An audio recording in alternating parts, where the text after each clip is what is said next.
Poe, this is the first time I see you na ako mabibisit sa'yo because you're acting as the first, as the wife, not the third wheel, diba? How was the transition from acting from the typecast na ikaw yung sultry na I know. I think it's my face that I always look like the other woman when I'm mad. Resting other woman face, my God. Yeah, the resting other woman face. I am always the wife. Just kidding. No, but it's actually that's not true because most of the TV shows no, not really, but the last one I did with Tom, I was the wife. So and another very, very strong woman character. Yeah. But then what's great about this is that, portraying the wife is something that I was really happy to do because, let's face it, and it's a sad story, a lot of people go through these kinds of stories in their lives, and just being able to portray the character of the wife makes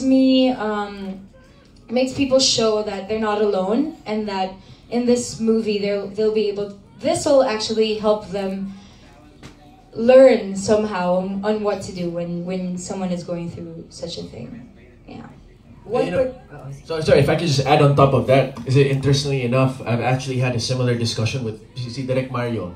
Kasi nung ginagawa natin yung SCWM, he was doing a similar project. So we were tackling these type of, kung bakit kaya usong-uso pa rin siya ngayon, nangyayari pa rin, and we were talking about the human elements of it. Tapos bigla, nasabi lang ni Direk, and I can't remember kung sino yung una niyang kinote, but I know it was a quotation from somewhere else. Sabi niya, it's not the obligation of art to inform or to answer questions, but to ask them. So the fact na nangyayari pa rin siya, na it's still prominent in our society, means that the discussion hasn't been exhausted yet.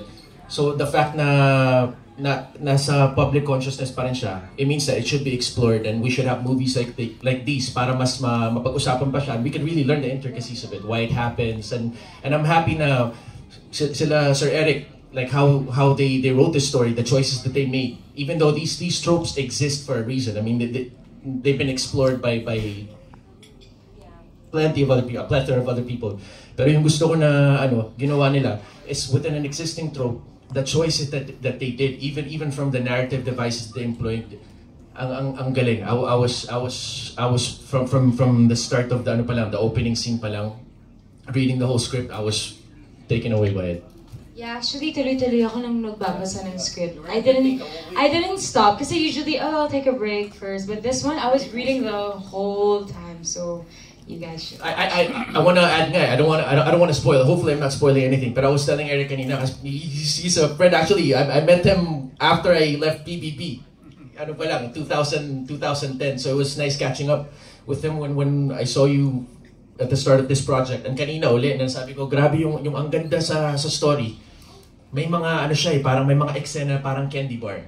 Yeah. So every time that the story is non-linear, it keeps going back to certain key moments, pero hindi siya yung nakakawala at hindi siya yung nakakawalang gana.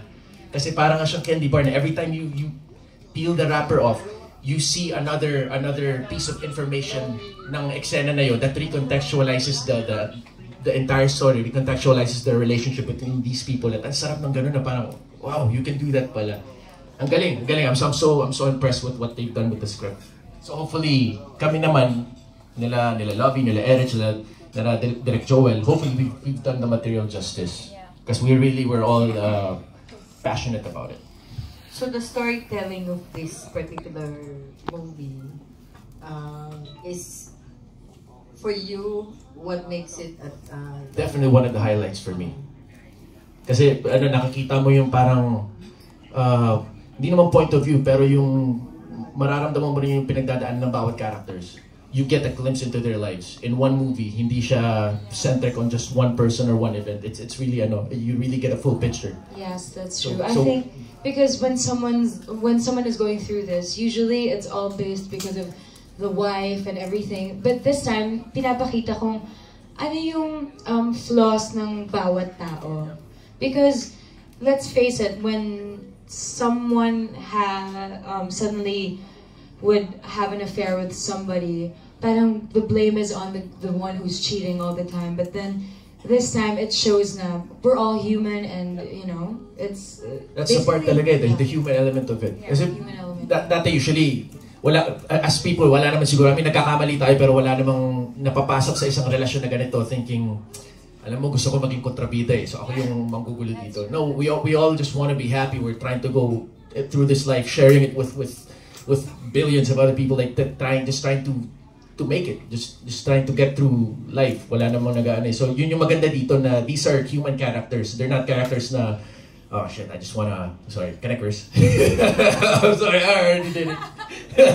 I mean, they're really just trying to go through their lives. They're not evil people. They're not one-dimensional people. So hopefully people get a kick out of that, because we really, I think ang ganda ng material. For you, ano naman yung napansin mong nalaman mo na kay Erich na hindi mo alam kasi nakasama mo na siya ngayon sa pelikula? Sorry, is that for You. for me? Na Bisaya pala siya. I mean, like we were in ASAP together, mga ganun. I would see her in events na magkakasama lahat ng talents when I was still here in ABS. Pero never kami nagkaroon ng opportunity na magkausap o magkasama sa isang trabaho. So here, seeing her always at a distance, parang ganun pa yung pakiramdam sa unang beses na magkasama sa shooting. But once we both heard that we were speaking Bisaya, it was like an immediate icebreaker, and you automatically like saw the side of her na napakalog, napakulit, and then ang sarap katrabaho, sarap kasama din. Para naman po sa writer, sir, ano po yung